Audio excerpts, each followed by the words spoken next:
বাংলাদেশ বিমান বাহিনীর জন্য লালমনিরহাটে নির্মাণ করা হচ্ছে এশিয়া মহাদেশের দ্বিতীয় বৃহত্তম বিমান ঘাঁটি। এই বিমান ঘাঁটি ভারতের শিলিগুড়ি করিডোর থেকে মাত্র 12 কিলোমিটার দূরত্বে। অত্যন্ত শুরুতেই করিডোর দিয়ে ভারতের মূল ভূখণ্ডের সাথে পূর্বাঞ্চলীয় সাতক্ষীরার যোগাযোগ রক্ষা করে লালমনিরহাট বিমানবন্দর থেকে মাত্র 2 মিনিটে ভারতের শিলিগুড়ি করিডোরে হামলা করা সম্ভব। বাংলাদেশের চিকেন নেক এর কাছাকাছি বিমান ঘাঁটি নির্মাণ করায় আপত্তি জানিয়েছে ভারত। ভারত তাদের মূল ভূখণ্ডের সাথে পূর্বাঞ্চলীয় 7 রাজ্যের যোগাযোগ রক্ষা করে। লালমনিরহাটের বিশাল এই বিমান ঘাঁটির ইতিহাস আজ থেকে প্রায় 100 বছরের পুরনো। 1931 সালে ব্রিটিশ সরকার এই অঞ্চলে বিমান ঘাঁটি নির্মাণ করে। শুধু তাই নয়, দ্বিতীয় বিশ্বযুদ্ধ চলাকালীন বিমান ঘাঁটি ছিল মৃত্যু বাহিনীর একমাত্র ভরসা। পরবর্তীতে 1947 সালে এই বিমান ঘাঁটির কার্যক্রম বন্ধ হয়ে যায়। দেশ স্বাধীন হওয়ার পর 1972 সালে বাংলাদেশ বিমান বাহিনীর হেডকোয়ার্টার্স স্থাপন করার সিদ্ধান্ত নেয় লালমনিরহাটের বিমান ঘাঁটিতে। কিন্তু শেষ পর্যন্ত ভারতের আপত্তির কারণে লালমনিরহাটে বিমান ঘাঁটি স্থাপনের জন্য কাজ বন্ধ করা হয়। এরপর থেকে পরিত্যক্ত অবস্থায় আছে সে বিমান ঘাঁটি। তবে গুরুত্বপূর্ণ বিমান ঘাঁটি লালমনিরহাট বিমান ঘাঁটির আয়তন প্রায় 2000 একর পর্যন্ত।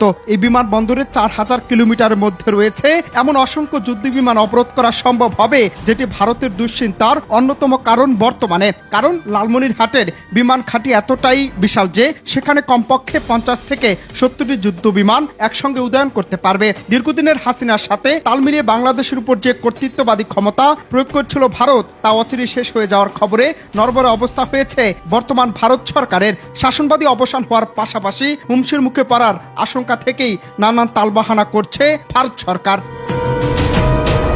এখন বিষয় হচ্ছে, কয়েকদিন ধরেই নানান তালবাহানা করে যাচ্ছে ভারত। কয়েক দফায় বাংলাদেশের পতাকাকে অবমাননা, ভিসা প্রসেসিং বন্ধ, চিকিৎসা সেবা না দেওয়ার ঘোষণা, রপ্তানি বন্ধ সহ একাধিক বিষয় সামনে এনে বাংলাদেশের চরম বিতর্কে ভারত সরকার। টানাপোড়া লেগে যাচ্ছে পররাষ্ট্রনীতি আর বন্ধুত্বপূর্ণ সম্পর্কেও।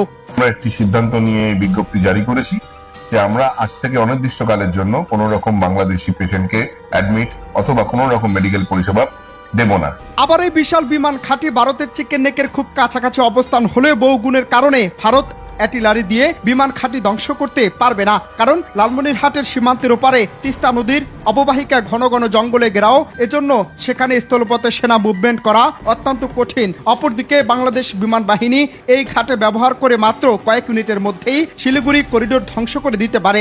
আর শিলিগুড়ি করিডোর ধ্বংস করে দিতে পারলে ভারতের মূল ভূখণ্ডের পূর্বাঞ্চলীয় 7 রাজ্যের যোগাযোগ সম্পূর্ণ বিচ্ছিন্ন হয়ে যাবে।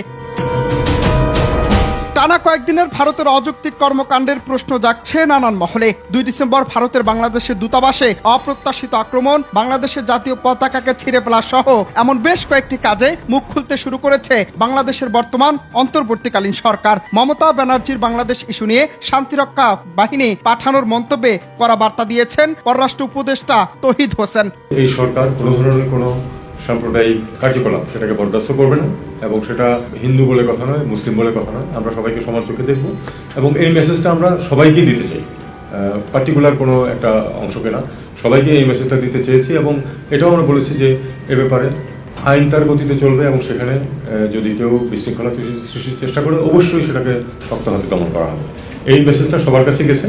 এখন আপনি যেটা বলছেন যে পার্টিকুলার কাউকে, এটা আমরা যখন সরকারি পর্যায়ে যখন কোনো রিয়াকশন আমরা দেখি, আমরা সেটা প্রতিবাদ করি সরকারিভাবেই, সেটাই। আর বাকিটুকু আমরা ইন জেনারেল টার্মসে আজকে কথাবার্তা বলেছি। আমরা তো কোনো কাউকে দোষারোপ করার জন্য আসি, আমরা শুধু আমাদের অবস্থানটাকে শক্তভাবে উল্লেখ করার জন্য এসেছি।